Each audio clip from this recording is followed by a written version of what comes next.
Hello my dear students. आज हम लोग क्लास 9th के भारतीय भवन का फिजिक्स पार्ट 4 गुरुत्वाकर्षण के अंतर्गत पढ़ेंगे सर आइजक न्यूटन के बारे में। ठीक है, यदि इसके पिछले वाले वीडियो आप लोग नहीं देखे हों तो उसका लिंक इस वीडियो में दिया गया है, वहां से आप लोग देख सकते हैं। तो सबसे पहले हम लोग देखेंगे ये सर आइजक न्यूटन के बारे में। हम लोग पिछले क्लास से ही इनके बारे में पढ़ते आ रहे हैं। ठीक है, तो सबसे पहले एक बात ध्यान रखना है कि सर आइजक न्यूटन यानी कि जिसको हम न्यूटन भी कहते हैं, उनका जन्म हुआ था 1642 ईस्वी में और उनकी मृत्यु हो गई 1727 ईस्वी में। बात समझा ना? यानी उनका जन्म कब हुआ था? 1642 में और मृत्यु हो गई 1727 ईस्वी में। इनके बारे में थोड़ा सा कुछ है जो हम लोग जान लेते हैं। तो कह रहा है, पॉइंट देखते हैं कि न्यूटन दुनिया के सर्वकालीन महानतम भौतिक विज्ञानियों और गणितज्ञों में एक थे। यानी ये भौतिक क्षेत्र में भी, उसके अलावा क्या, यानी कि विज्ञान गणित यानी कि मैथमेटिशियन भी थे। बस में यानी कह रहा है कि यह दुनिया के सर्वकालीन महानतम यानी कि सबसे महान व्यक्तियों में से एक थे, जिनका जो क्या यानी कि भौतिक वैज्ञानिक और गणितज्ञ थे। यानी कि इनको मतलब फिजिक्स के भी बारे में ज्यादा नॉलेज था और गणित के बारे में भी ज्यादा इनको नॉलेज था। ठीक है, और उन्होंने गति के नियमों को प्रतिपादित किया। गति के नियम हम लोग पढ़े हैं। गति के नियम किसने दिया था? न्यूटन ने ही दिया था। तो हम लोग गति के 3 नियम पढ़े हैं ना। तो न्यूटन का प्रथम गति नियम, द्वितीय गति नियम और तृतीय गति नियम वो किसके द्वारा दिया गया है? न्यूटन के द्वारा ही दिया गया है। इसके अलावा कह रहा है कि गुरुत्वाकर्षण का जो सार्वत्रिक नियम है उसको भी किसने खोज किया था? न्यूटन ने ही खोज किया था। ठीक है, अब देखते हैं खोज की। और गणित की एक नई शाखा कलन, जिसको हम इंग्लिश में कैलकुलस कहते हैं। ठीक है, उसका भी खोज किसने किया था? न्यूटन ने ही किया था। और इसके अलावा पारकाशिकी, जिसको इंग्लिश में ऑप्टिक्स कहा जाता है, ठीक है, तो इसका भी, इस क्षेत्र में भी न्यूटन का बहुत बड़ा योगदान था। बात समझ रहे ना? अब यहाँ पर देख लेते हैं, कह रहा है कि जो न्यूटन थे वह दुनिया के सर्वकालीन महानतम भौतिक विज्ञानियों और गणितज्ञों में से एक थे। उन्होंने गति के नियमों को खोज किया था, गुरुत्वाकर्षण के सार्वत्रिक नियम की खोज की, गणित की एक नई शाखा कलन है उसका भी खोज किया था। इसके अलावा एक प्रकाशिकी चैप्टर होता है, ठीक है, उसका भी खोज किसने किया था? न्यूटन ने ही किया था। यानी उसमें इनका बहुत बड़ा योगदान था। ठीक है, अब तू लोग सोच रहे कि प्रकाशिकी में पढ़ना क्या होता है। तो प्रकाशिकी में जैसे हम लोग पढ़ते हैं प्रकाश के अपवर्तन, परावर्तन, इसके अगले क्लास में हम लोग पढ़ेंगे। अवतल दर्पण, उत्तल दर्पण, इन सभी चीजों के बारे में हमें किसमें पढ़ना होता है? प्रकाशिकी एक चैप्टर होता है, उसी चैप्टर के अंतर्गत हमें पढ़ना है। ठीक है, अब चलते हैं इसके बाद अगला पॉइंट देखते हैं। अरे कि वास्तव में न्यूटन ने ये सभी खोज और अनुसंधान केवल 25 वर्ष की आयु यानी कि 1667 ईस्वी तक में ही कर दिए थे। अब बताओ, ये खोज न्यूटन ने कब कर दिया था? जब वो 25 वर्ष के थे तभी ये सारा खोज कर दिया था। समझा ना? अब समझ लो उनका दिमाग कैसा था कि वो जब 25 वर्ष के हुए तो ये जितना खोज यहाँ पर दिखाई दे रहा है सारा खोज उन्होंने क्या किया था? कर दिया था। अब देख लियो, बहुत बाद में उन्होंने इनके 2 पुस्तकों के रूप में प्रकाशित किया। खोज हो गया था बहुत पहले से ही, ठीक है, लेकिन बाद में पुस्तक के माध्यम से लोगों के समक्ष उन्होंने क्या किया? प्रस्तुत किया।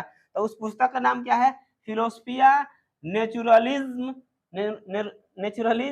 प्रिंसिपिया मैथमेटिका नामक पुस्तक कब छपा था? 1686 ईस्वी में। और जो इसके बाद वाला जो ऑप्टिक्स है, जिसको हम प्रकाशिकी कहते हैं, ऑप्टिक्स नामक पुस्तक उन्होंने कब छपाया?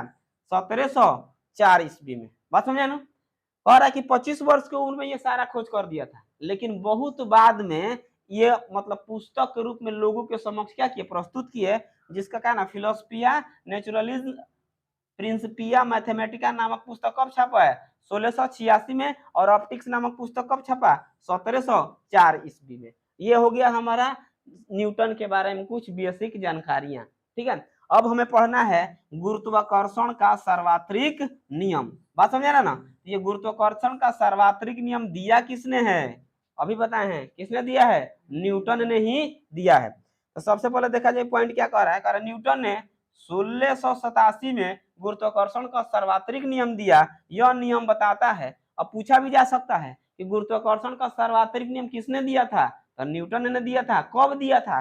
तो 1687 ईस्वी में दिया था। ये जो गुरुत्वाकर्षण का सार्वत्रिक नियम है ये क्या है, सबसे पहले ये जानते हैं।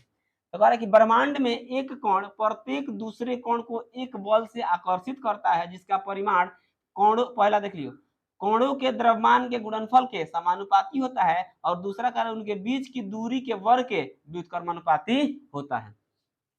तो ये गुरुत्वाकर्षण का सार्वत्रिक नियम क्या कहता है कि ब्रह्मांड में एक कण दूसरे कण को, जब कोई भी एक कण हो गया, प्रत्येक कण को, एक कण दूसरा को खींचेगा, दूसरा तीसरा खींचेगा, बात समझ रहे ना। तो वही कह रहा है कि ब्रह्मांड में एक कण प्रत्येक दूसरे कण पर क्या करता है, बल लगाता है, और उस बल का परिमाण यह बताता है कि कणों के द्रव्यमानों के गुणनफल के क्या होता है, समानुपाती होता है, और दूसरा कह रहा है कि उनके बीच की जो दूरी होती है उसके वर्ग के व्युत्क्रमानुपाती होती है। यहाँ पर हम एक फिगर के अनुसार इसको समझ सकते हैं। एक और पॉइंट है, इस बल की दिशा कणों को मिलाने वाली रेखा के अनुरेख होता है, यानी जो कण इसके मिला रहा है ना, तो इसी के अनुरेख इस पर लगने वाला बल का जो परिमाण होता है वो होता है। ठीक है, तो जैसे कि मान लिया जाए एक कण यहाँ पर है जिसका द्रव्यमान क्या है m1 मान लेते हैं, एक दूसरा कण यहाँ पर है इसका द्रव्यमान क्या है m2 मान ले हैं, दोनों एक दूसरे की तरफ क्या करेगा, बल लगाएगा, उस बल को हम क्या मान लिए, f मान लिए, और इसकी जो बीच की जो दूरी है इसको हम क्या मान लिए, r मान लिए। बात समझ आ रहा है ना।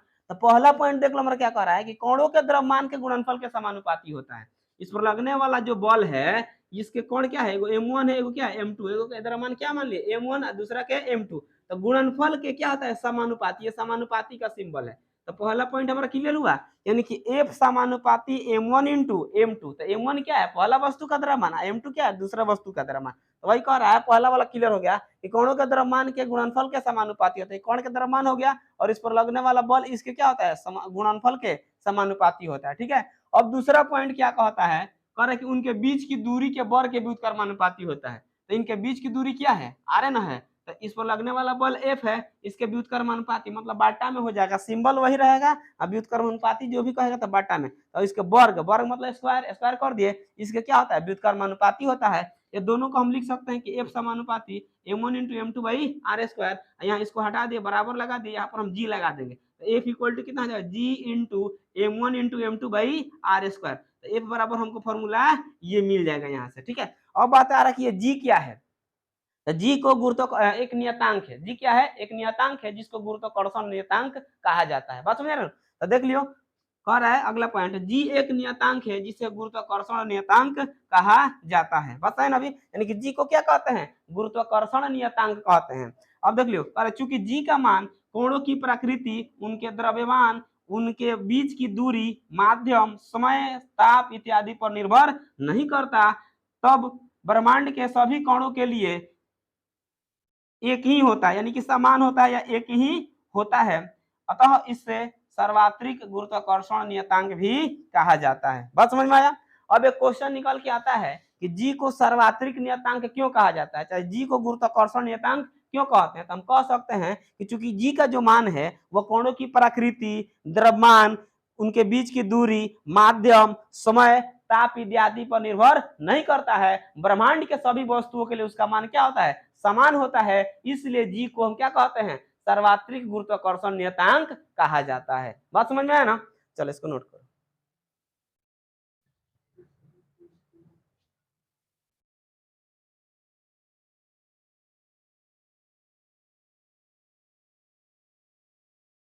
इसके बाद यहाँ से हम जी का वैल्यू निकालते हैं, यानी कि जी का फॉर्मूला निकाल लेते हैं। ठीक है, तो जैसे कि मान लीजिए यहाँ पर हमारा आएगा फॉर्मूला, एक है F equal to G into m1 into m2 by R square. ठीक है, तो ये हमारा हो जाएगा क्या, अगर इस तरह हम लिख दें तो यहाँ पर हो जाएगा g into m1 into m2 equal to F R square, हो जाएगा ना, क्रॉस मल्टीप्लिकेशन यहाँ से करेंगे तो यहाँ से हमको g का मान निकालना है, तो हो जाएगा कितना, F R square by m1 into m2, तो g इक्वल टू इतना हमारा मान निकल सकता है। बात समझ आ रहा है ना। अब अगर हम चाहें तो इसका मात्रक निकालना चाहे, जी को तो हमको मालूम है कि जी को हम क्या कहते हैं, गुरुत्वाकर्षण नियतांक कहते हैं, तो गुरुत्वाकर्षण नियतांक जी का मात्रक क्या होता है, ऐसा ही मात्रक, तो उसको देख लेते हैं, तो इसी से हम निकाल लेते हैं जी का एस आई मात्रक। ठीक है, तो यहाँ पे हो जाएगा, देखेंगे कि एफ हमारा क्या है, बल है, बल का मात्रक क्या होता है, न्यूटन होता है, तो न्यूटन आर क्या है, त्रिज्या है, त्रिज्या का मात्रक मीटर होता है, तो उस पर भी स्क्वायर होता है, मीटर पर भी स्क्वायर कर सकते हैं, तो मीटर स्क्वायर हो गया। अब भाई द्रव्यमान है, तो द्रव्यमान का ऐसा ही मात्रक क्या होता है, किलोग्राम। ये भी द्रव्यमान है, तो इसका ही मात्रक क्या हो जाए, किलोग्राम। तो यहाँ हो जाए कितना, न्यूटन मीटर स्क्वायर। आप पर क्या लिख सकते हैं, केजी स्क्वायर। तो जो जी का ऐसा ही मात्रक होता है वह क्या होता है, न्यूटन मीटर स्क्वायर पर केजी स्क्वायर। ये ध्यान में रखना होगा कि गुरुत्वाकर्षण नियतांक का जो एसआई मात्रक होता है वह कितना होता है, तो न्यूटन मीटर स्क्वायर पर केजी स्क्वायर होता है। बात समझा रहा ना। तो इसके बाद हम जानेंगे एक और बात, यानी कि जो 1798 में सर हेनरी केवेंडिश ने सोने के दो भारी गेंदों के बीच गुरुत्वाकर्षण बल को मापकर जी का मान सबसे पहले बताया था। यानी कि जी का मान सबसे पहले किसने बताया था, तो सर हेनरी केवेंडिश ने बताया था। कब बताया था, तो 1798 ईस्वी बताया था। इसके लिए उन्होंने किसका प्रयोग किया था, तो दो सोने के भारी गेंदों का प्रयोग करके उनके बीच गुरुत्वाकर्षण बल को मापा, और माप कर उन्होंने क्या किया, जी का मान निर्धारित किया। तो जी का मान कितना हो जाता है, तो जी इक्वल टू होता है 6.673 इंटू 10⁻11 न्यूटन मीटर स्क्वायर पर केजी स्क्वायर। ये हमें याद रखना होगा कि जी का वैल्यू कितना होता है, तो जी का मान होता है 6.673 इंटू 10⁻11 न्यूटन मीटर स्क्वायर पर केजी स्क्वायर। इसका वैल्यू अगर देखा जाए तो ये बहुत कम होता है, इसलिए हमें गुरुत्वाकर्षण बल का मान का आभास नहीं हो पाता है। अब एक बात और यहाँ पर ध्यान देना है कि एक और जी के बारे में हम लोग पढ़ चुके हैं, जिसको स्मॉल जी कहते हैं। ये स्मॉल जी और ये क्या हो जाए, कैपिटल जी। ये दोनों में अंतर क्या है हमें आगे पढ़ना है, फिलहाल अभी इसमें हम थोड़ा सा बता देते हैं। तो इसको हम जानते हैं क्या कहते हैं, गुरुत्वीय त्वरण कहा जाता है, मालूम है ना, इसको गुरुत्वीय त्वरण कहते हैं, ठीक ना। इसको क्या कहता है, गुरुत्वाकर्षण नियतांक कहते हैं, गुरुत्वाकर्षण नियतांक। अभी हम लोग इसके बारे में पढ़े हैं, ठीक है। तो जो कैपिटल जी है उसको क्या कहते हैं, गुरुत्वाकर्षण नियतांक कहते हैं। जो छोटा जी है उसको क्या बोला जाता है, गुरुत्वीय त्वरण बोला जाता है। दोनों का मान हमें मालूम है। तो इस जी का मान क्या होता है, यहाँ पे बताए हैं 6.673 इंटू 10⁻11 न्यूटन मीटर स्क्वायर पर केजी स्क्वायर। इस जी का वैल्यू कितना होता है, 9.8 मीटर प्रति सेकेंड स्क्वायर होता है। बात समझा रहा ना। तो इतना हम सब पहले से भी इसको हम पढ़ चुके हैं। तो ये याद रखना है कि कैपिटल जी का मतलब होता है गुरुत्वाकर्षण नियतांक, और स्मॉल जी का मतलब होता है गुरुत्वीय त्वरण। बात समझ में आ गया, चलो नोट कीजिए इसको।